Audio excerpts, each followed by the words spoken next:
Whose house? Bill's house. Bill. Bill's house. Bill's house. What? This is the beginning of our long series of Sega CD map outs. Is it? No, it's probably this was for the Sonic playlist. This will probably be the only Sega CD game we map out. That's insane. We're doing a Sega CD game. We don't even own one. Woo! I'm proud though. I'm very proud. I have a 32X before a CD, and that's thanks to you because you sent it to me. Yeah. Sonic CD. I was just listening to it because it's a CD. No, the Sega CD is a console. It's actually an add-on. Yeah, it's a console add-on for the Sega Genesis. Have you ever been interested in owning a Sega CD? Oh, absolutely. It's just finding one that's decently priced and working order.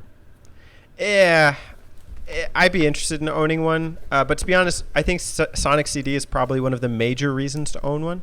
Oh, absolutely. With that being said, there's multiple ways to play Sonic CD. What are some of the ways you've gotten to experience it over the years? The first way I got to play it, which I think is the most popular way, I would say, for a while, is the Sonic Gems collection on the Sega. Sorry, not the Sega. On the Sega GameCube, on the Nintendo GameCube, the Sega GameCube.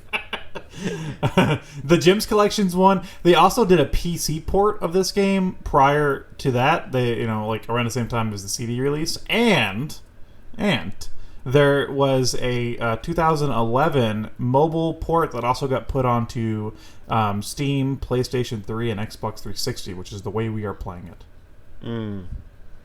And I have the Jams collection too. Yeah, the Jams. Sonic walks into a jam. To be honest, I mean, I think the access for the game is kind of, if you're not a PC player, it's not easy to come by. I guess PS3, you could get a PS3 and download it that way. Xbox 360 as well. Oh, Xbox 360, okay. Yeah. But then, my thing is, you're playing with kind of a controller. It's not really suited to playing Sonic. Yeah, you're right. The PS3 is the way to go, because at least that console has a pseudo D-pad. Yeah. And, I mean, I have the Gems collection, but, playing with the GameCube controller is kind of iffy. I can manage it, but if it's your first time playing it, I would say Steam. It's got good controller accessibility. Plus, this version, the 2011 version, was the redone version, which adds both the American and Japanese soundtracks because they're both different. Both pretty good though, so pick your poison there. And also, it adds Tails as a playable character. It also changes the original version. They messed up the spin dash. It was a little slower in the original version, so they changed the startup to be normal. It's also widescreen, and it's just all around runs better. Get it? Runs better. I noticed, too, when I was playing on the GameCube via the Gems collection, the spin dash was kind of messed up, so they ported that old one over, too.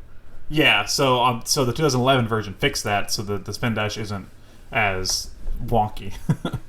This game has some interesting features. I think notably there's I don't know what you call this, but when you push up on the D-pad and then kind of charge your run, Sonic spins his feet. That is the super peel out. What was the point of adding It's that? faster than a spin dash. You can just do that and then let go when he launches you. And only a few other games have done that. Sonic Chaos, Sonic Triple Trouble, and Sonic Blast on Game Gear, those games have that. But this is the only time a main Sonic title has ever featured the Super Peel Out. I personally liked it. I used it a lot during my playthroughs. It looks cool, but honestly, if they didn't nerf the spin dash, it wouldn't really serve a purpose. Yeah, that's true. That's true.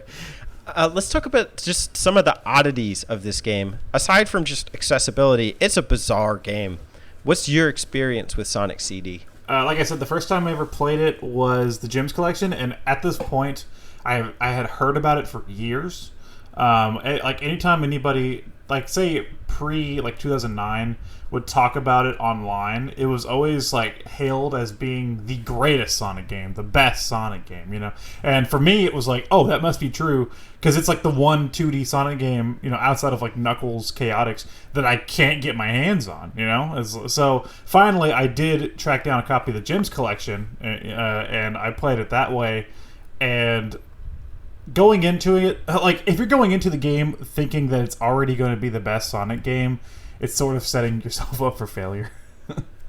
Like I remember I downloaded this on the PC, and I'm not a PC gamer. Remember this? This was like 5-6 years ago, because I had heard something similar. I was like, people were saying, "Oh, Sonic CD, it's like, oh, it's so crazy. It's a great game," and I played it, and I was like, "What the hell did I just play?" Well, Sonic CD has an interesting history too, because after the first Sonic game, there was two different development teams. The American team, which was not led by Yuji Naka, I believe, they made Sonic 2. And then the other team, led by Yuji Naka, in Japan, they made Sonic CD. So, in a way, Sonic CD is sort of a pseudo-sequel to Sonic 1, in a sense, and you can kind of feel that as you're playing it. So...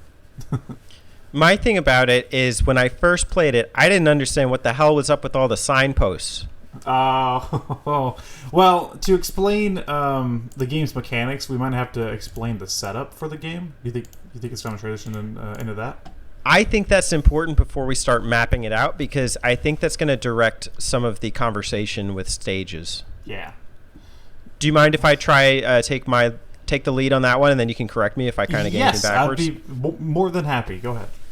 So while I can't really fill you in on the story, with the mechanics, I can tell you that every stage has signposts that say either past or future, and they're spruced throughout the stage. The point of Sonic CD, if you want to get the true ending, is to go back in time to the past and to destroy the robot generators that Robotnik leaves on every stage, and as well as the metal Sonic projectors. There's two things. You don't actually have to destroy the metal Sonic projectors to get the good ending, but it is a nice little feature because it actually destroys all the enemies on the stage. The way that you teleport is by running past the signpost. You acquire that time frame. It's either past or future. And then you have to build up enough momentum and run at sonic speed in order to go to that time zone. But you have to do it for like a good 10 or 15 second sprint. And with some of the stages, it can be very difficult to maneuver that. Another thing that's kind of complicated is that there's almost no point to go to the future. A lot of times those signs serve to distract you. And that's how I came to understand the way that the game plays. I think it was very intimidating for me the first few times I played it, but once I understood that concept, it made more sense to me. And there's actually a story reason for that, too. Do tell. So, the Sonic CD is about Sonic coming across a mysterious planet called Little Planet. It appears once every whatever years. It's a mysterious place where time flows freely. Whenever Sonic, what you see is in the opening FMV, whenever Sonic approaches Little Planet, it's been chained up and has like a metal shell that Eggman has encased it in. So what Eggman is doing, he's going back in time, planting the robot generators to create a bad future and ultimately control Little Planet so that he can get the time stones and control time. That's his ultimate goal. Also, you meet a cute little character, and we'll talk about her in a minute, I guess. That we will. Are you ready to jump in? You want to jump on in? Let's map this game.